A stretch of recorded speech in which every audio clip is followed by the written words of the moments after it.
Hey YouTube, it's Jim. I had written a note on Facebook a couple of days ago, and it was about the new president, Barack Obama, and I kind of wanted to read it to you guys. So, this was written a couple of days ago. I'm gonna kind of change it up so that it makes sense for today, because today is January 21st, the day after inauguration. Here goes. Yesterday, at roughly 12 p.m. Eastern Standard Time, Barack Hussein Obama was sworn in as the 44th President of the United States of America. As he takes office, he will have some of the biggest expectations of any president ever to set foot inside the White House. Right now, this country is on the brink of economic disaster. It cannot be denied that we are facing the worst economic crisis since the Great Depression. We are fighting two separate wars off in Iraq and Afghanistan.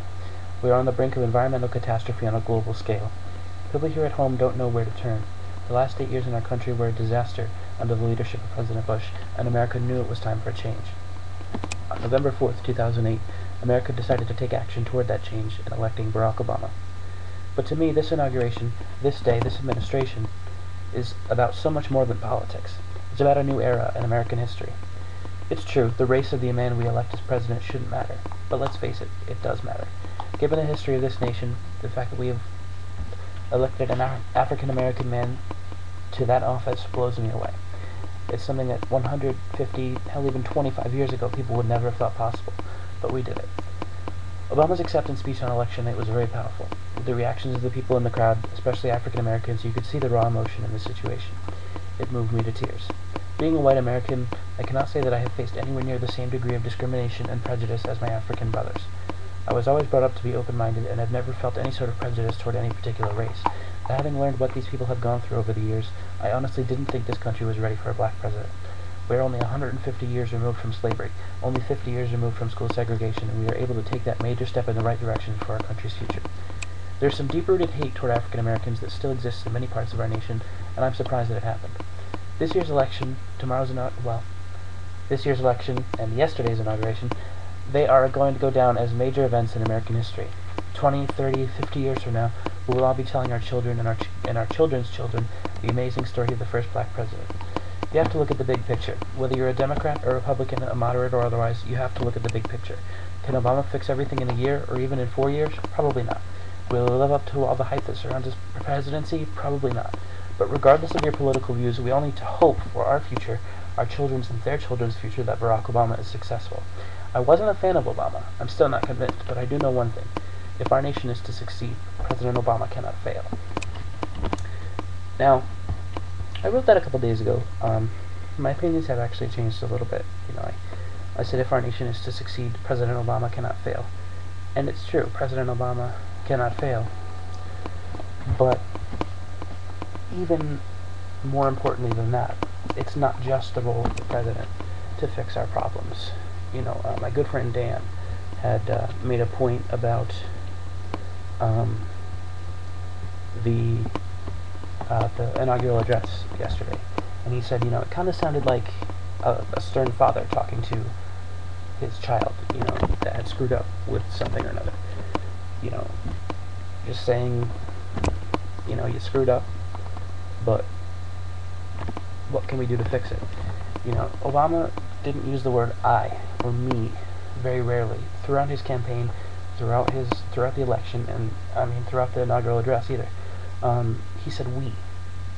We have to fix our mess, the mess that we made. And I think that it's really important for us to fix that. But Obama cannot do it by himself. He has to do it with our help. We are the United States of America. Just that word, united. We are the United States of America. And as such, we have to come together as a country. I don't know if we can do it, in 4 years, in Obama's first term. Maybe we can. But I do know that he can't do it alone. That he needs our help as Americans.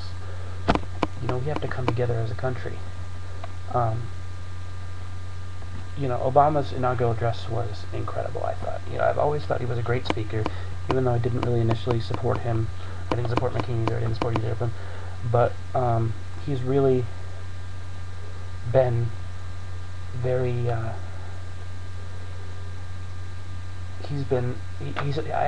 never denied that he was an amazing orator. He's an amazing speaker. You know, he's passionate, he's charismatic. One of the quotes that I wanted to read, what is was from his inaugural address. It's was an incredible quote. Let me see if I can find it here.